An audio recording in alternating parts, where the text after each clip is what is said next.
Debris from the Titan was brought ashore by deep-sea robots on Wednesday as the U.S. Coast Guard continues recovery operations following the sub's catastrophic implosion.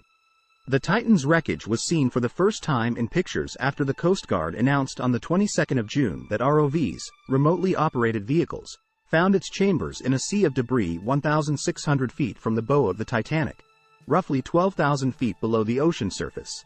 Pelagic Research Services, the company that operated the ROV that made the previous debris findings, said on Wednesday that its team had successfully completed offshore operations and was now in the process of demobilization after 10 days of work. The company said a press conference will be held later in the day. Photos from the wharf show what appear to be several pieces of the submersible being lifted from the ship, including the nose cone with its distinctive circular window.